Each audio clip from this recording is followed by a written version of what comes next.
오늘 본문의 말씀을 가지고 다시는 땅을 저주하지 아니하리니 라는 말씀 제목으로 하나의 말씀 전하도록 하겠습니다.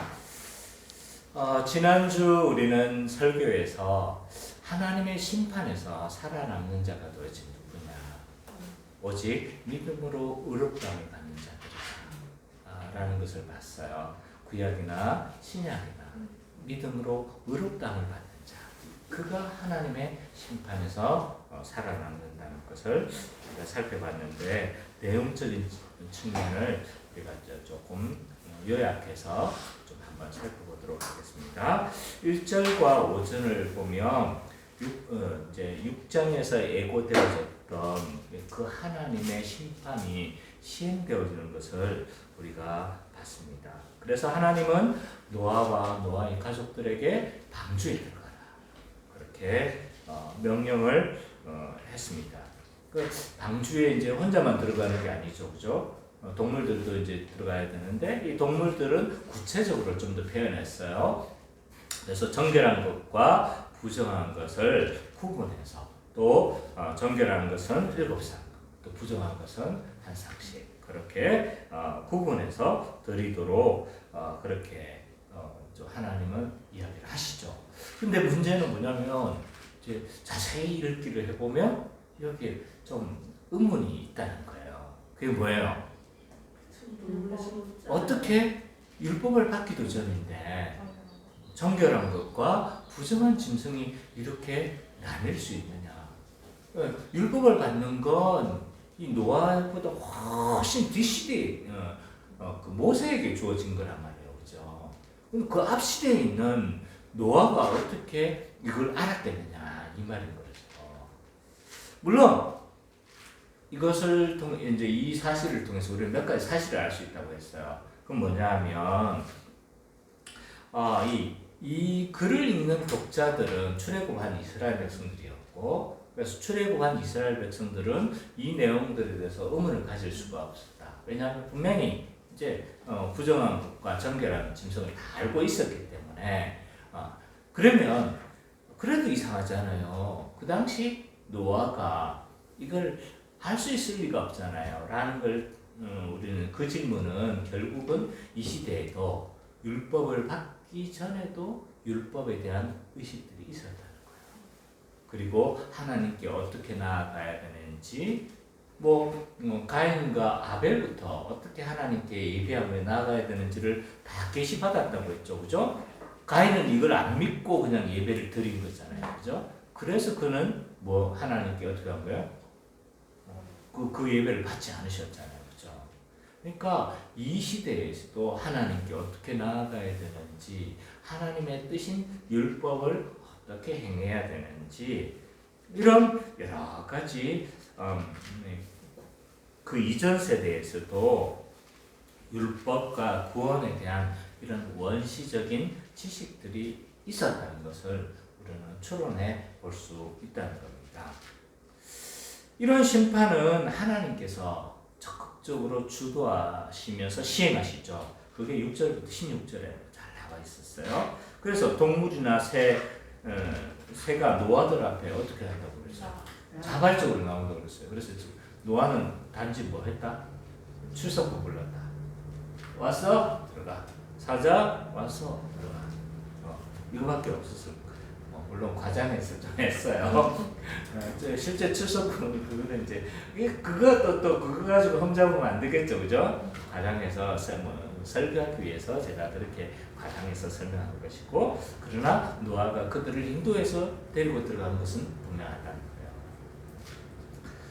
거예요. 그리고 이제 홍수가 어떻게 진행되냐면 그 땅에서도 땅이 갈라지면서 물이 솟아오르는 거죠. 또 하늘에서는 어떡합니까?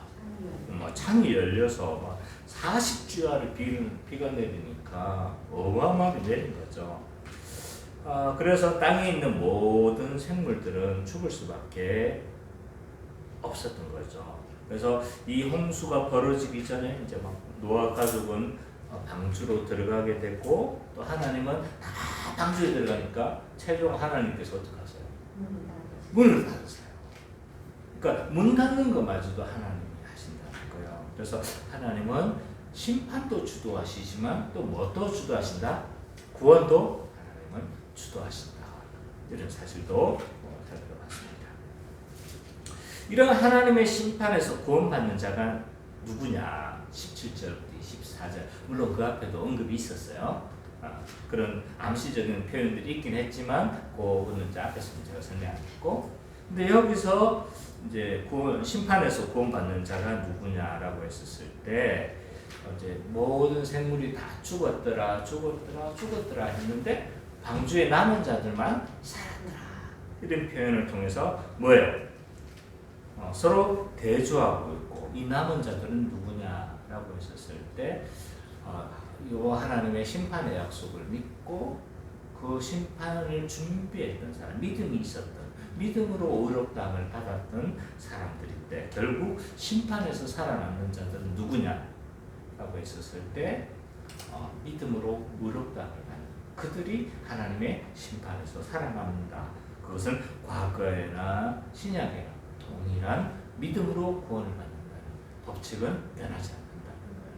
그래서 행위, 율법을 지켜서 우리가 구원을 얻는 것은 없었어요. 그랬을 때는 물론 아담은 그럴 가능성이 있었어요. 그러나 아담은 그렇게 하지 못했죠, 그렇죠? 그래서 모든 인류는 믿음으로 구원받는다라고 보는 것이 기본적으로 이제 안타깝죠. 자, 오늘 본문은 이 하나님이 이렇게 노아의 홍수를 일으키시고, 이 노아의 홍수가 어떻게 잦아지고 또 노아의 가족들이 어떻게 땅으로 내려오게 되었었는가, 그 과정이 이제 자세히 보여지고 있습니다.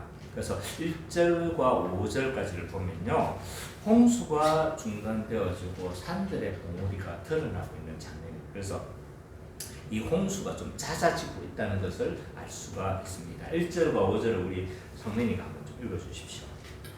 하나님이 노아와 그와 함께 방주에 있는 모든 들짐승과 가축을 기억하사 하나님이 바람을 땅 위에 불게 하심에 물이 줄어들었고 깊음의 샘과 하늘의 창문이 닫히고 하늘에서 비가 그침에 물이 땅에서 물러가고 점점 물러가서 150일 후에 줄어들고 일곱째 달 곧 그 달 열일의 날에 방주가 아라랏산에 머물렀으며 물이 점점 줄어들어 열째 달 곧 그 달 초하룻 날에 산들의 봉우리가 보였더라.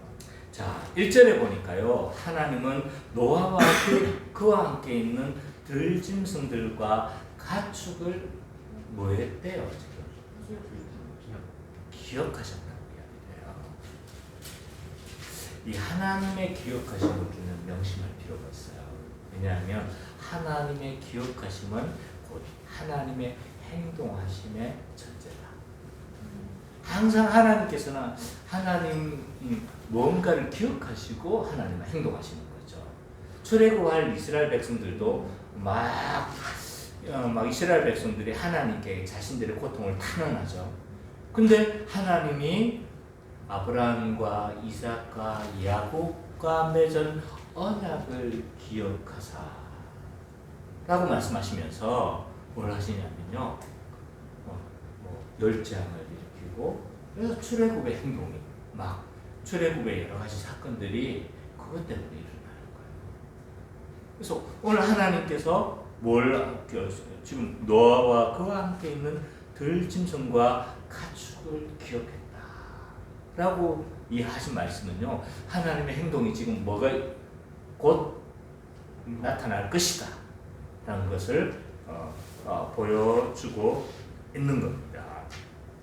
그래서 이제 홍수가 중단되겠구나, 하나님의 구원이 이제 적극적으로 시작되어지겠구나 라는 것을 암시해주고 있고, 또 그런 하나님의 구원하심이 드러날 것이라는 것을 잘 보여주고 있는 거죠. 이 하나님은 노아 가족과 그 가축들, 여러 동물들을 어떻게 구원하시는가, 구원의 과정을 좀 살펴보면요, 대략적으로 중요하지 않지만 좀 살펴보면 이래요. 홍수가 시작될 때 막 하늘이 열리고 땅도 막 갈라지고 물이 막 솟아나고 막 그랬잖아요, 그죠? 그게 40일 동안 진행된 거예요. 40일 동안 되니까 막 산들이 다 떠지고 다 덮어지고 뭐 이래버리니까 이제 막 모든 생물들이 다 죽었어요. 지난주에 우리가 살펴봤어요. 근데 이제 하나님이 노아와 동물들을 기억했대요. 그래서 40일 만에 뭐가 그쳤습니까? 홍수가 그치고 또 뭐 밑에 이렇게 뭐 샘이 터졌던 것들은 다 중간에 되어지겠죠, 그죠? 거기는 그런 말씀은 없지만 아마 그랬었다는 것을 우리는 충분히 알 수가 있어요. 그 다음에 이제 바람이 막 불게 해가지고 바람이 불면 어떻습니까? 얼마나 잘 마릅니까, 그죠? 제가 빨래를 해보니까 잘 알겠어요. 빨래를 하다 보니까 창문을 열어놓을 때 빨래를 마르는 속도와 우리 아내는 자꾸 이제 막 이게 먼지 들어올까봐 하는데 나는 자꾸 빨래를 나는 기억하거든요. 그래서 살짝 열어놔요. 왜? 환풍이 돼서 빨래가 빨리 마를 수 있도록. 안 그러면 은찬이가 난리거든요. 자기가 입고 싶은 옷이 있는데 안 마르면 막 짜증이 난단 말이에요. 그래서 빨리 마를 수 있도록. 그래서 하나님은 뭐 하는 거예요? 바람을 확 불게 하시는 거죠. 그래서 한 150일 동안 물이 범람했다고 해요. 아마 40일 동안 내렸던 그 비가 어마어마했던 것 같아요. 그래서 물이 막 150일 동안 계속적으로 범람한 것 같고, 최초로 땅이 드러나는 것은 홍수가 일어난 지 대략 제가 계산해 보니까 9개월 정도 후에 처음 땅이 드러난 거예요. 비가 어느 정도 왔다는 걸 아시겠죠, 그죠? 9개월 만에야 그 땅이 드러난 거예요. 그리고 물이 완전히 거친 것은 홍수가 일어난 지 11개월 지난 이후입니다. 그리고 홍수에서 이 노아의 방수에서 최초로 나온 것은 1년하고 17일 걸렸어요. 1년 동안 배에서 생활했다고 봐야 되는 거예요. 이런 구원의 과정들이 있었다는 것을 우리는 좀 제가 정리를 해서 이렇게 좀 이해를 좀 더 했습니다. 자, 하나님이 기억하심이 있었을 때 홍수에서 구원이 시작되어졌잖아요. 그죠? 하나님은 올 한 해 우리 교회를 기억하시는 한 해가 되었으면 좋겠어요. 저는 제게는 이런 소망이 있습니다. 그래서 하나님이 물론 우리 교회가 뭐 심판을 받고 이런 건 아니에요. 얼마나 복된 교회예요. 그렇지만 그럼에도 불구하고 하나님이 우리 교회를 기억하시고 은혜를 베풀어 주셨으면 좋겠습니다. 저는 우리 교회가 정말 너무 만족스러워요. 제가 불만족스럽고 이러지 않아요. 저는 우리 교회 성도님들이 일당백이라고 생각해요. 우리 성민이도 교사로 잘 섬기고 또 우리 원찬이도 얼마나 이쁘게 신앙생활 하는지 몰라요. 열심으로 말씀을 막 배우는 모습이 보였습니다. 그래서 제가 뒤에서 보면서 기뻐했어요. 또 우리 선미자매 남들이 다 부러워요. 다른 목사님들이 부러워할 만큼 신실하게 잘 섬겨주고 있어요. 너무 만족스러워요. 그러나 그럼에도 불구하고 하나님께서 우리 교회를 기억하사 올 한 해 두 가지를 붙여주셨으면 좋겠어요. 이런 소망을 놓고 저는 구체적으로 좀 기도하고 있어요. 초부터 제가 제 아내한테 이야기를 했어요. 두 가지는 하나님 붙여주셨으면 좋겠다. 그래서 이런 하나님이 기억하시는, 늘 기억하셨지만 특별히 올 한 해 우리 기억하는 그런 한 해가 됐으면 좋겠다, 이런 마음으로 제가 또 선포를 하는 겁니다. 또 우리 아내가 뭘 적용하면 우리 아내만 항상 빠진다는 이야기를 들어가지고 나도 좀 넣어주세요. 저도 성도예요. 이렇게 요청이 들어와서 이번에 특별히 제가 넣어줬습니다.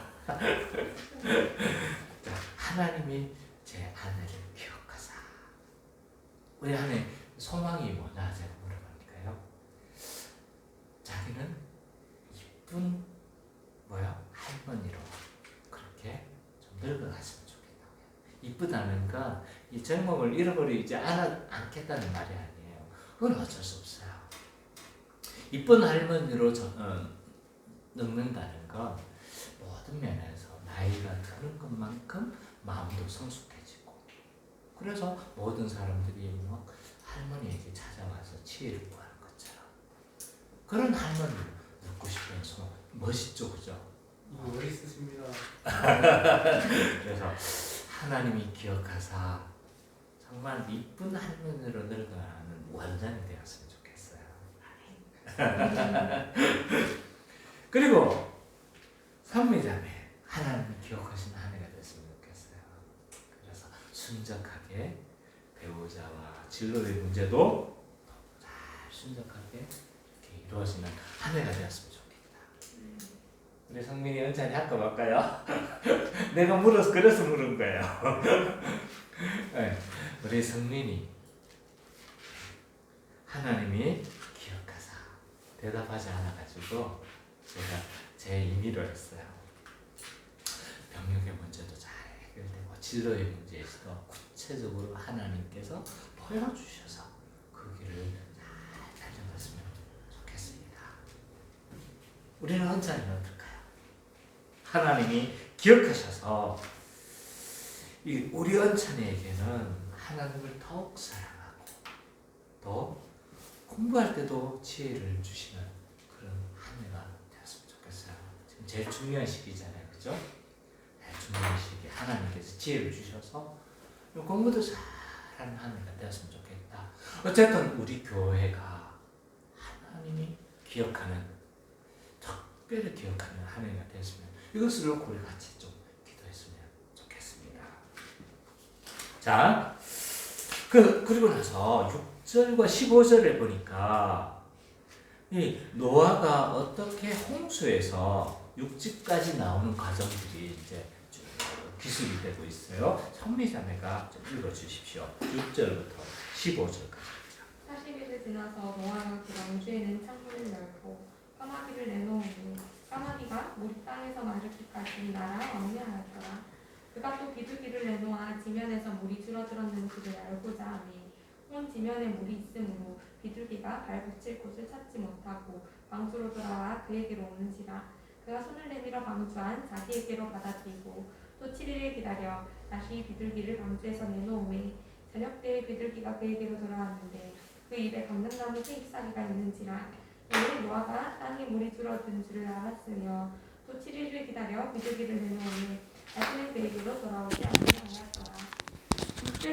6년 첫째 달 곧 그날 소하는 날에 땅에 물이 걷힌지라. 노아가 방주 뚜껑을 붙이고 본즉 지면에서 물이 걷혔더니 둘째 날 스물이 된 날에 땅이 말랐더라.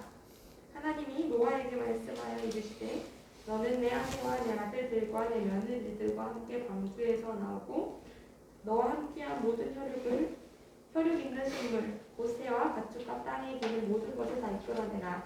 이것들이 땅에서 생육하고 번성하리라 하시니. 노아 19절까지인가요? 네. 노아가 그 아들들과 15절까지. 다 읽었습니다. 예. 자, 저도 순간 당황했어요. 요거 마이크 핀을 제가 안 달고 했더라고요. 예. 자, 지금까지 노아는 있잖아요. 모든 정보를 하나님께로 받고 하나님의 지시하심을 받았어요. 그죠? 하나님은 노아에게 땅의 부패에 대해서도 알려주셨어요. 그래서 땅이 어떻게 부패하고 악하게 되어졌는지, 그래서 하나님께서 세상을 심판할 거다, 이런 말씀 하셨잖아요. 그죠? 또 하나님은 노아에게 방주를 지어서 이 심판을 면할 것도 지시를 하셨어요. 그래서 방주를 지어가지고 하나님께서 구원할 텐데 그 심판을 네가 면해라. 이렇게까지 지시를 하셨잖아요. 그죠? 그리고 방주에 들어갈 대상도 구체적으로 지시를 하시는 거예요. 그래서 부정한 짐승과 정결한 짐승을 이렇게 구분해서 이렇게 어떻게 들어가야 되는지까지도 상세하게 그렇게 말씀하셨어요. 그리고 이제 임박했다. 들어가라. 방주에 들어가라. 라고 막 그렇게까지. 그래서 이 노아가 방주로 들어가게 되어졌는데, 근데 하나님은요, 막상 심판이 시작되어지자 15절까지 아무런 말씀이 없어요. 지금 이때만큼 하나님께서 말씀하셔야 될 때가 어디 있나요? 그렇잖아요. 그죠? 그래서 지금은 막 밖에서 바람이 불고 막 파도가 치고 막 난리란 말이에요. 그죠? 근데 막상 이 물이 한참 줄을 때까지도 하나님 아무 말씀이 없는 거죠. 아마 노아는 굉장히 불안하고 굉장히 어떻게 해야 될까? 굉장히 답답했을 거라는 것을 우리는 추정할 수가 있습니다. 이때 노아는 어떻게 행동할까요? 이때는요, 노아가 하나님 말씀하시지 않잖아요. 그러니까 이 노아는 어떻게 하냐면 하나님이 말씀하시지 않을 때 하나님이 주신 지혜를 의지합니다. 그래서 이 노아는 있잖아요. 조류에도 되게 조류에도 굉장히 해박한 지식이 있다는 것을 알 수가 있어요. 왜냐하면 새들의 어떤 생태적인 이런 환경들을 있잖아요. 활용해서 지금 밖의 상황들이 어떠한 것을 파악하고 있다는 거예요. 처음 산봉우리가 보인 지 40일 후에 이 노아는 누구를 내어보냅니까? 제일 먼저 까마귀를 날려보냈어요. 돌아옵니까? 돌아오지 않습니까? 예? 예? 예? 왕래했어요? 그래서, 그것도, 근데 이 까마귀는, 나중에 안 돌아오잖아요. 그죠? 이 까마귀, 그래서 이걸 이렇게 해석하시는 분이 계세요. 우리 한국 상황에서 까마귀는 뭐예요? 좀 흉조로 알려졌잖아요. 그래서 막 이 은혜도 모르는 까마귀다. 막 이렇게 해석하는데 사실은 까마귀는요, 조금만 좋은 환경이 되어지면요, 금방 살아날 수, 생존력이 굉장히 뛰어납니다. 까마귀가 얼마나 똑똑한지 아시죠? 독수리하고 맞먹어요. 독수리하고 한데 우리나라 이 독수리하고 있는데 독수리가 이 까마귀를 있잖아요. 막 쫓아내기도 하는데 굉장히 막 이게 까마귀의 생태를 딱 살펴보고 막 제일 마지막에 이 독수리가 막 다가오더라고요. 어쨌든 까마귀는 굉장히 똑똑합니다. 그리고 까마귀는 뭘 잘 먹습니까? 썩은 고기를 잘 먹어요. 그래서 조금만 환경이 좋아지면 혼자 뭐 할 수 있습니까? 살 수 있는 거예요. 그래서 까마귀가 돌아오지 않았을 때 뭘 알 수 있는 거예요? 살만해졌구나 라는 걸 알 수 있는 거죠. 그 다음에 뭐예요? 비둘기를 보냅니다. 비둘기는요, 제한된 식물만 먹습니다. 그러니까 이 조금 환경이 나빠지면요, 금방 제자리로 돌아옵니다. 그리고 비둘기는 뭘 잘해요? 회귀성 동물이에요. 그래서 비둘기를 날려가지고 우편도 막 날리고 했던 거 기억나시죠? 그죠? 회귀성 동물이기 때문에 조금만 날려가지고 생태가 좀 살기 힘들잖아요? 그럼 금방 돌아온다는 걸 아는 거죠. 그래서 비둘기도 왔다 갔다 왕래했죠? 그러다가 비둘기가 날아오지 않았어요. 이건 뭐예요, 지금? 와, 완전히 좋아졌다는 걸 파악하는 거예요. 지금 이제 진짜 밖에서는 살만하구나 라는 것을 알 수가 있습니다. 그래서 이처럼 있잖아요. 노아는 있잖아요. 하나님 말씀하실 때까지, 그건 왜 그러면 노아는 주저했나는 뒤에서 살펴보도록 할게요. 어쨌든 하나님이 주신 지혜를 가지고 있잖아요. 이렇게 판단하고 이렇게 행동하고 상황을 파악하고 이랬던 거죠. 자, 우리도 인생을 살다 보면 있잖아요. 여러 가지 어려운 환경들이 막 부딪힐 때가 있잖아요. 근데 하나님이 분명하게 막 우리가 절체절명이야. 근데 막 분명하게 말씀도 안 하시는 거예요. 지금 사업이 망해가는 시점이야. 계속해야 됩니까? 말아야 됩니까? 하나님 막 잘 말씀하시지 않는단 말이에요. 이때 우리는 어떻게 행동해야 되는가? 하나님이 침묵하시는 것 같고 아무것도 말씀하시지 않는 것 같은 그때 우리는 어떠한 결정을 내려야 되는가? 어떻게 행동해야 되는가? 자, 여러 가지 어려운 상황들 또 중요한 결정을 할 때마다 우리가 하나님의 뜻을 구분하고 행동할 수 있는 여러 가지 원칙들이 있어요. 그게 뭐냐 하면, 자,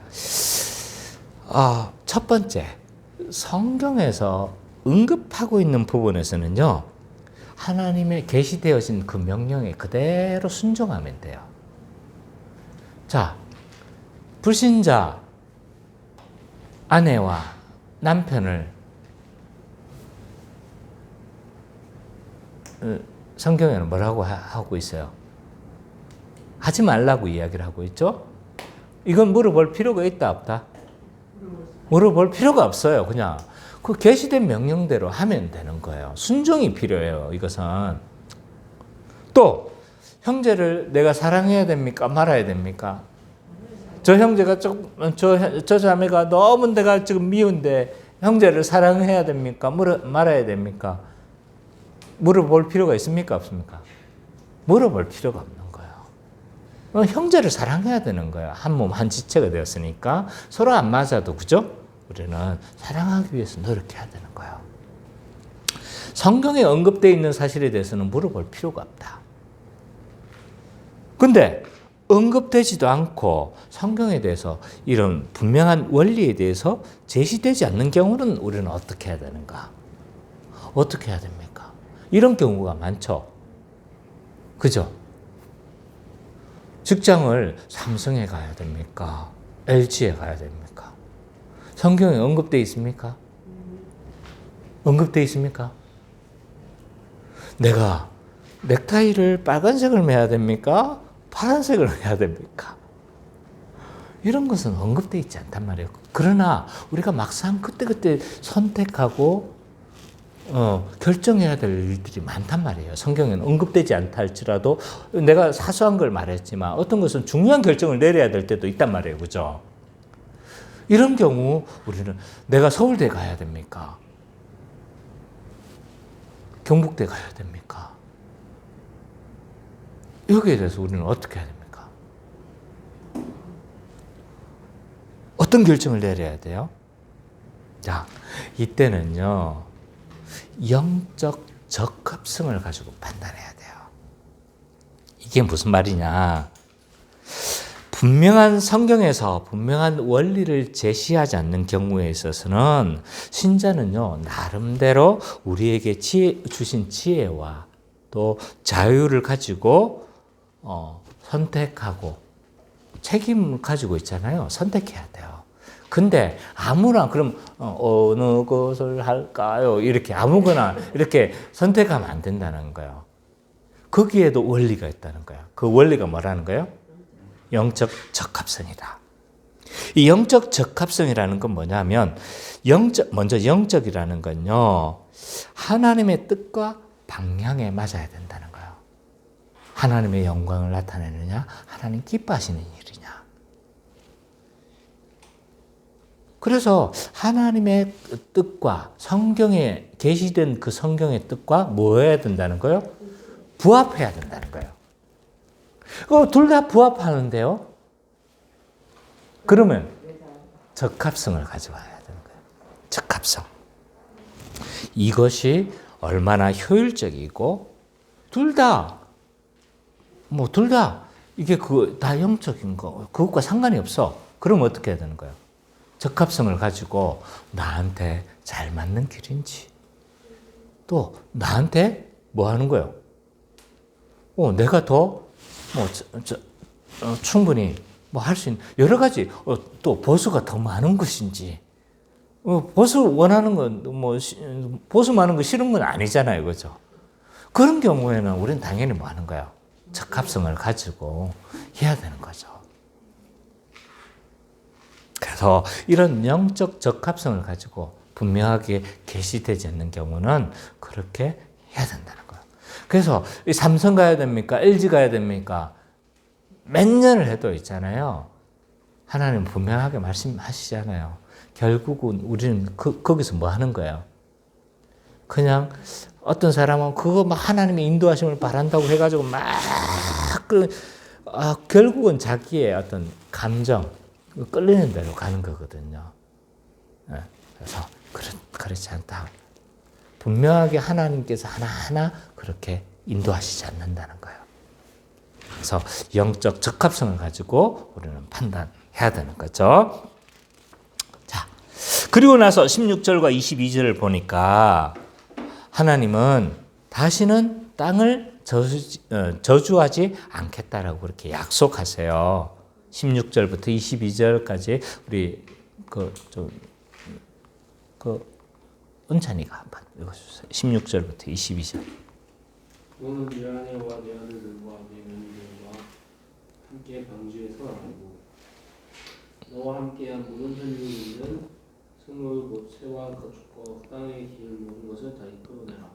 이것들이 땅에서 생육하고 땅에서 번성하리라 하시며 노아가 그 아들들과 그의 아들과 그 며느리들과 함께 나왔고 땅 위의 동물 곧 모든 짐승과 모든 기둥과 모든 새도 그 종류대로 범주에서 나왔더라.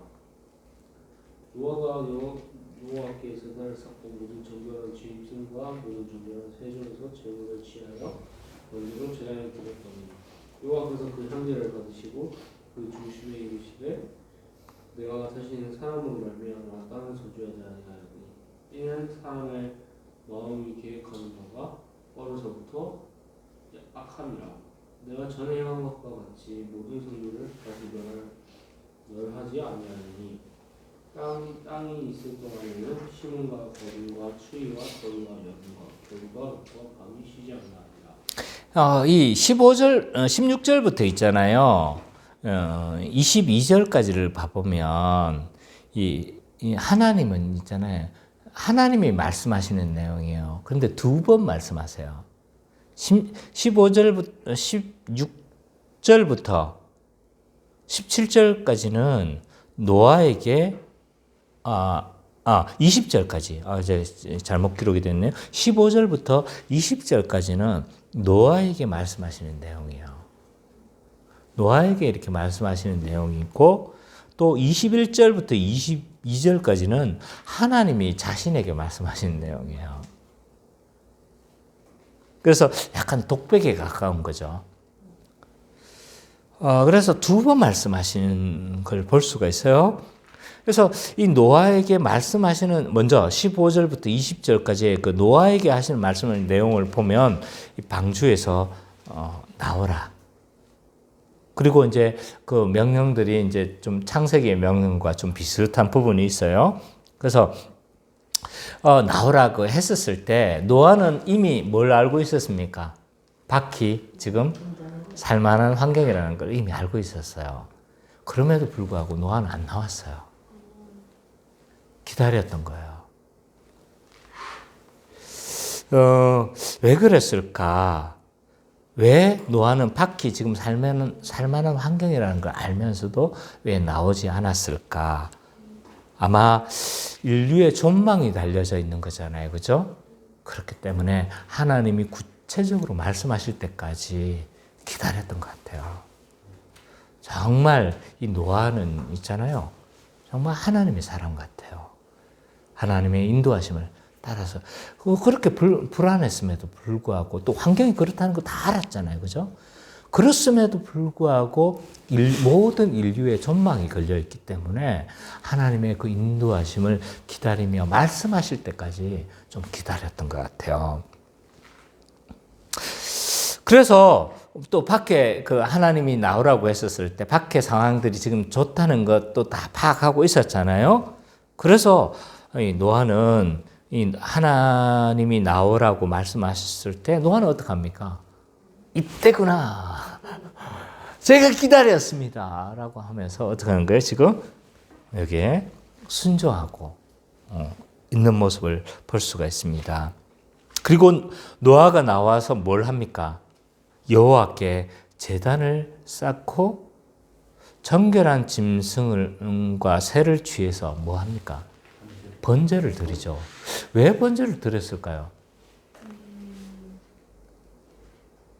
왜 번제를 드린 거예요? 번제가 어떤 의미가 있는 거예요? 번제가요? 회개의 의미가 있습니까? 이 번제가 내가 이미 이전에도 이런 구원에 대한 지식과 어떻게 하나님께 나아가야 되는 지식을 알고 있다라고 하는 근거 중에 이것도 하나가 있는 거예요. 노아는 번제의 의미를 알고 번제를 드렸어요. 자, 먼저 노아는 있잖아요. 속죄의 의미로 번제를 드렸던 것 같아요. 속죄. 번제는 크게 두 가지 의미가 있어요. 하나는 속죄, 하나는 헌신이에요. 헌신. 이 속죄의 의미로 하나님께 번제를 드렸던 것 같습니다. 레위기 1장 4절을 한번 봅시다. 레위기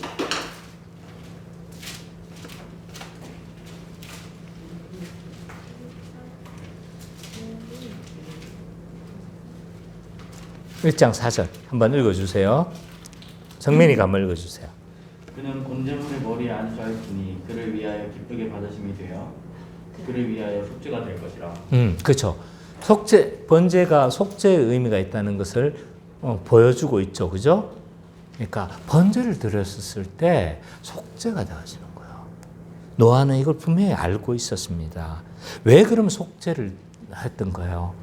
지금 인류가 멸망하게 된 게 뭐 때문인 거예요?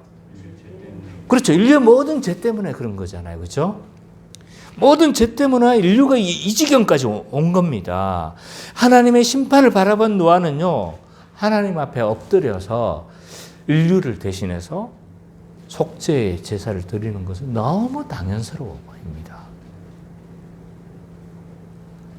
또 이 노아는요, 이 번제를 드림으로 말미암아 감사와 헌신을 다짐했던 것 같아요. 헌신의 의미를 가지고 있어요. 번제는 레위기 22장 17절 25절.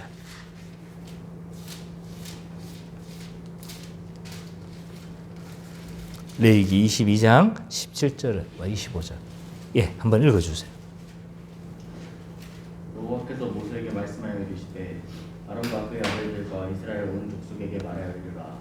이스라엘 자손이나 그 중에 거류하는 자가 서원제물이나 자원제물로 번제와 더불어 여호와께 예물로 드리려거든 기쁘게 받으심이 되도록 소나 양이나 염소의 흠없는 수컷으로 드릴지니 흠 있는 것은 무엇이나 너희가 드리지 말 것은 그것이 기쁘게 받으심이 되지 못할 것임이니라.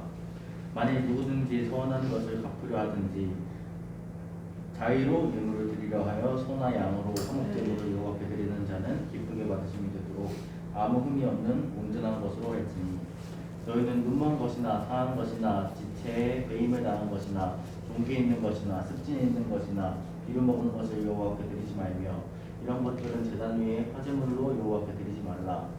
소나 양의 지체가 더하거나 덜하거나 한 것은 너희가 자원제물로는 쓰려니와 서원제물로 드리면 기쁘게 받으심이 되지 못하리라. 너희는 고안이 상하였거나 치였거나 터졌거나 배임을 당한 것은 여호와께 드리지 말며 너희의 땅에서는 이런 일을 행하지도 말지며 너희는 외국인에게서도 이런 것을 받아 너희의 하나님의 음식으로 드리지 말라. 이는 결점이 있고 흠이 있는 것인즉 너희를 위하여 기쁘게 받으심이 되지 못할 것임이니라. 자, 서원제는 왜 드려요? 하나님께 헌신하겠다는 거잖아요. 그죠? 그러니까 이 번제를 드리는 건 하나님께 헌신의 의미가 있어요. 민수기 15장 1절부터 11절도 참고해 보면 번제가 헌신의 의미를 가지고 있다는 것을 알 수가 있습니다. 그래서 은혜로 재앙을 벗어났잖아요. 노아가. 그죠? 그래서 번제를 통해서 하나님께 헌신과 감사의 예배를 드리는 것은 자연스러워 보이지 않습니까? 그러니까 노아도 있잖아요. 이 번제의 의미를 알고 드렸던 거예요. 그러니까 이미 이 이전에도 율법을 구체적으로 모세가 받기 이전에도 원시적인 형태의 그런 지식이 있었다는 것을 우리가 충분히 유추해 볼 수 있다는 겁니다. 그래서 이 하나님은 이러한 노아의 제사를 받으시고 다시는 땅을 저주하지 않고 모든 생물들을 멸하지 않겠다라고 그렇게 말씀하세요. 근데 이유가 뭐예요? 이유가 좀 이상해요. 사람의 마음이 계획하는 바가 어려서부터 악하기 때문이다. 이게 무슨 뜻일까요, 도대체? 어떤 주석가들은요, 하나님의 홍수가 이 효력을 발휘하지 못했기 때문에 좌절하신 거다. 뭐 이렇게 해석하는 사람들이 있어요. 어쨌든 뭐 별 신경 쓸 필요도 없어요. 그건 하나님 성품에도 맞지 않고 하나님 실패하시는 하나님 신경 쓰지 마세요. 대부분의 주석가들은 어떻게 해석을 하냐면 이 노아의 홍수 때처럼 대대적인 이런 하나님의 막 전 지구적, 전 우주적으로 멸망하는 이런 심판은 없을 거라는 거예요. 물론 이것은 이제 이후에 뭡니까? 그 노아 언약에서 다음 주거든요. 노아 언약에서 더욱 구체적으로 표현되어집니다. 어쨌든 이런 대대적인 하나님의 심판은 다시는 있지 않을 거라는 거예요. 그래서 왜 그러냐? 타락한 인간은 전적으로 뭐합니까 지금? 무능한 거예요. 무능하고 하나님의 선을 행할 수 있는 자들이 아니기 때문에 그래서 어떻게 한 거예요? 하나님의 구속이 있고 하나님 나라가 완성되어질 때까지 그때까지는 이런 전 우주적인 심판은 없을 거라는 거예요. 한 번 남아있죠. 그죠? 재림 때. 그때는 심판하시는 거예요. 그래서 완전히 그러니까 그 교회의 역사가 끝나는 인류의 역사가 끝나는 그때 재림의 때는 불로 심판하시겠지만 그 전까지는 어떻게 하시겠다는 거예요? 그런 대대적인 심판은 없을 것이라는 거예요. 그래서 그때까지는 땅이 있는 동안에는 생물이 살 수 있도록 자연이 순환하고 맨 마지막 뭐 합니까? 땅이 있는 동안 심음과 거둠과 추위 이 자연의 순환을 보여주고 있는 거잖아요. 이렇게 계속 돌아갈 거라는 거예요. 그래서 자연의 순환을 계속 약속하고 있다는 겁니다. 그래서 마지막 심판 때까지는 인류는 그 대대적인 심판은 없을 거라는 거예요. 자, 지금까지 우리는 노아가 어떻게 홍수에서 벗어났는지 또 하나님은 무엇을 약속하고 있는지 우리가 살펴봤습니다. 오늘 본문을 통해서 우리는 뭘 생각하고 또 본문을 통해서 우리는 어떻게 이 본문과 나의 삶을 연결시켜 노아의 홍수와 내가 무슨 상관입니까?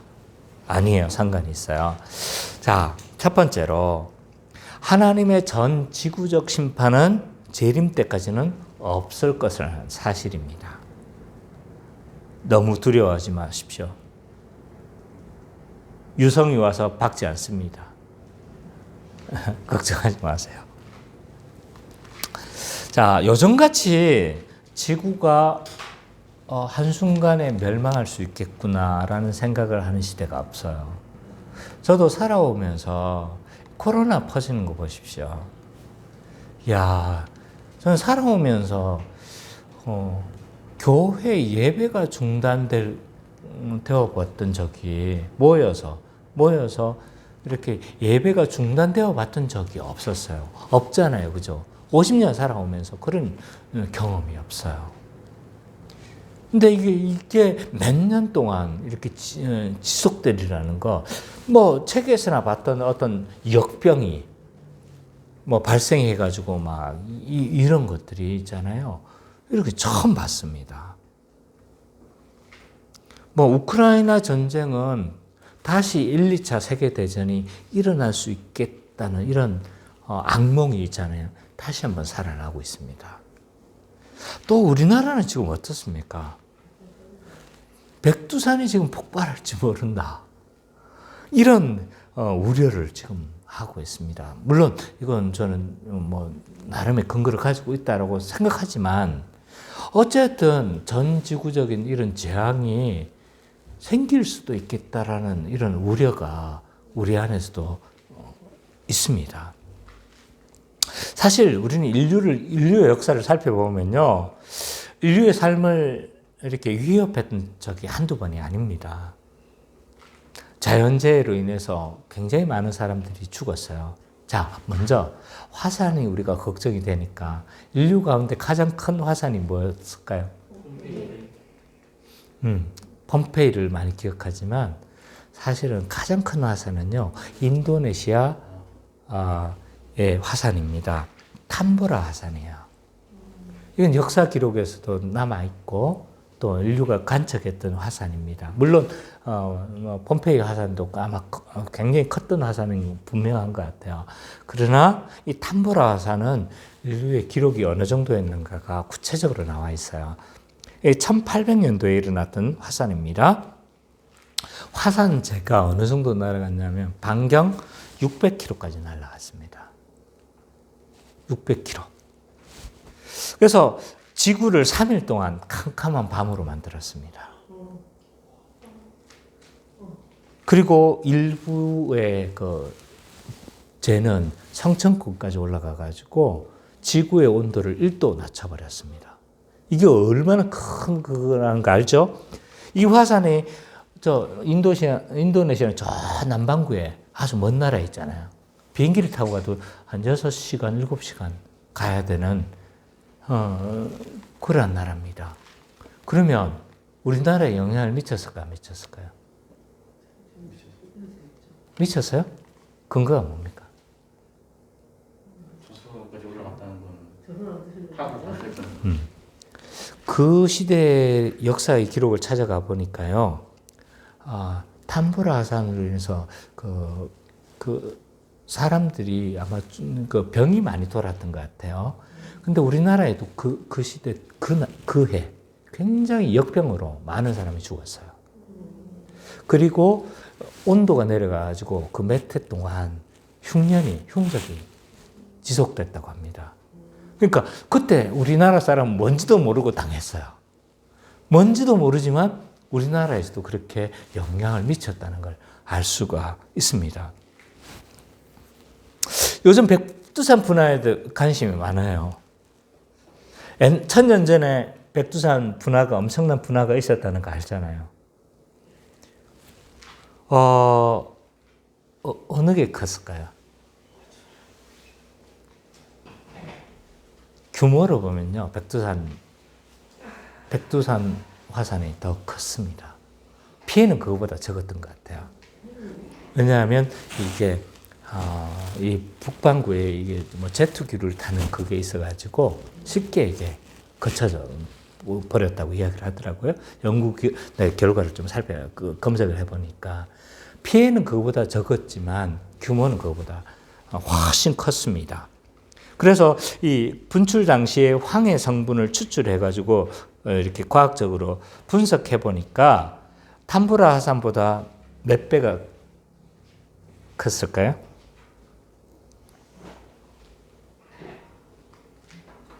훨씬 능가하는데 어쨌든 이 탐보라 화산보다 황해 농도가 22점 몇 배가 높았습니다. 그러니까 백두산 분화가 얼마나 그래서 그 강대했던 뭐가 멸망했습니까? 발해 제국이 멸망했잖아요, 그죠? 그 직접적인 피해로 인해서.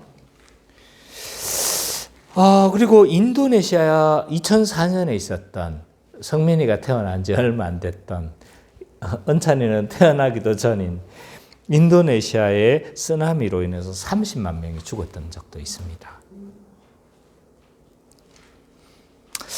이것뿐만 아니라 인간의 욕심과 탐욕으로 인해서 전쟁이 일어났고 전쟁으로 인해서 죽었던 인간의 그런 정오와 전쟁으로 욕심으로 인해서 죽었던 적이 얼마나 많이 있습니까? AD 70년에 일어났던 예루살렘 멸망 사건 몇 명 죽은지 아세요? 학자들의 추정은요, 실제 숫자는 몇십만 명이에요. 세웠던 사람의 숫자는.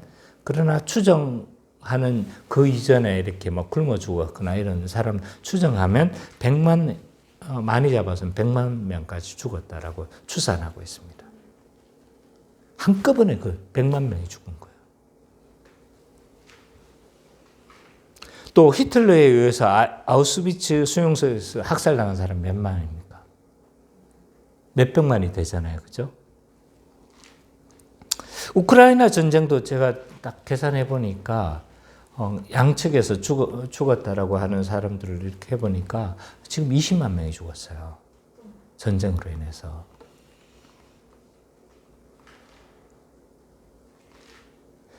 어마어마하게 이렇게 우리는 자연재해와 전쟁으로 인해서 여러 가지 어려움을 당하지만 그러나 노아의 홍수와 같은 전 우주적인 이런 심판은 예수님의 재림까지 일어나지 않는다는 사실을 우리는 믿어야 합니다. 왜? 하나님이 약속하신 거니까.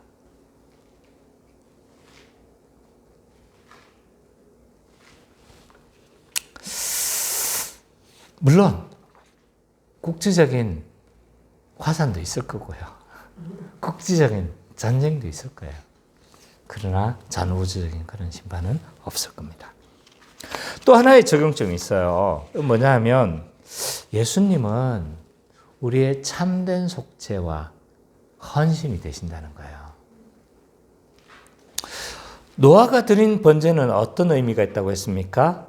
속죄의 의미가 있다는 걸 봤죠. 우리가 본문을 통해서도 살펴봤고 또 노아의 번제는 또 어떤 의미가 있었어요? 참된 감사와 헌신에 다짐하는 의미가 있다고 했습니다.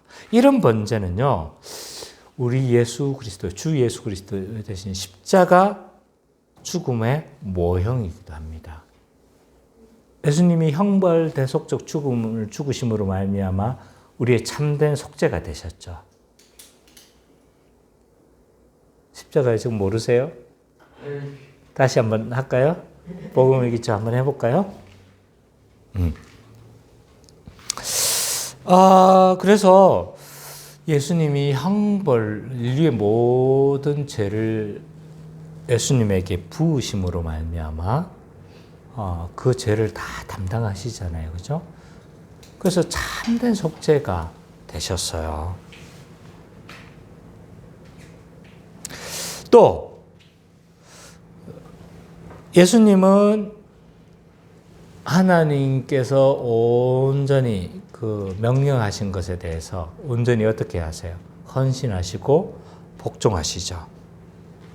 그래서 그 뜻을 이루시기 위해서 이 땅에 십자가를 지심으로 말미암아 예수님은요 참된 속죄가 되시고 헌신이 되시는 겁니다. 자, 우리는 이 예수님을 믿어야 되는데 노아가 그리스도를 바라보면서 온전한 헌신과 속죄의 제사를 드린 이유는 뭘까요? 하나님의 성품을 제대로 알았기 때문에요. 심판하시는 걸 보면서 하나님이 사랑의 하나님인 것도 알았지만 하나님이 거룩하시고 공의의 하나님이시라는 걸 뼈저리게 알았던 겁니다.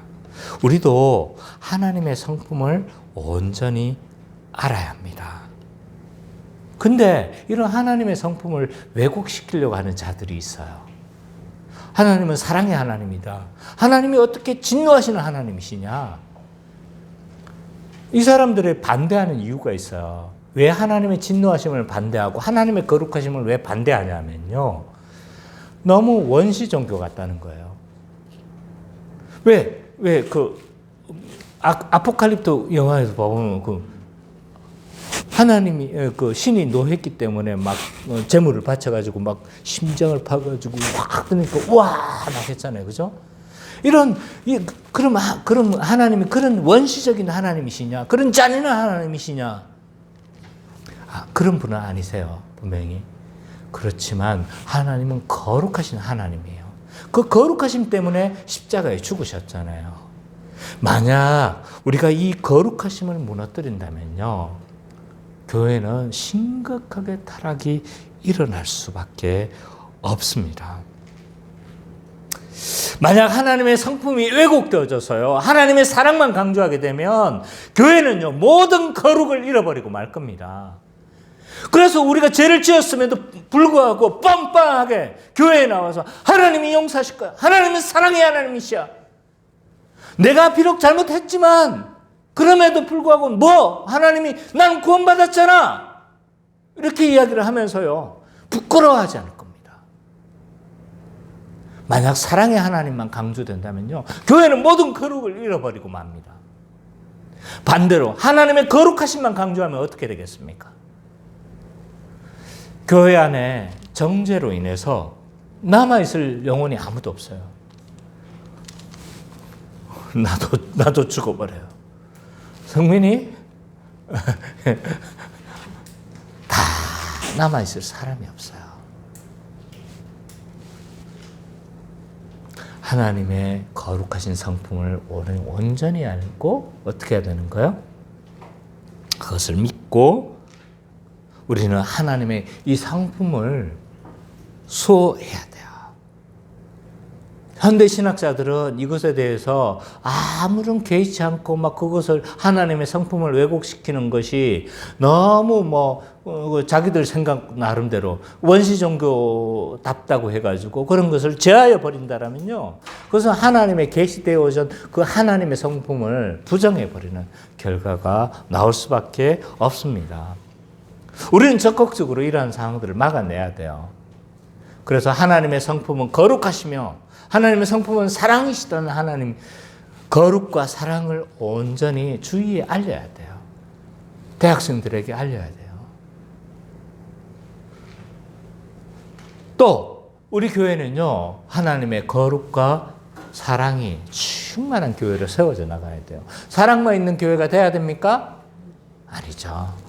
거룩만 있는 교회가 돼야 됩니까? 아닙니다.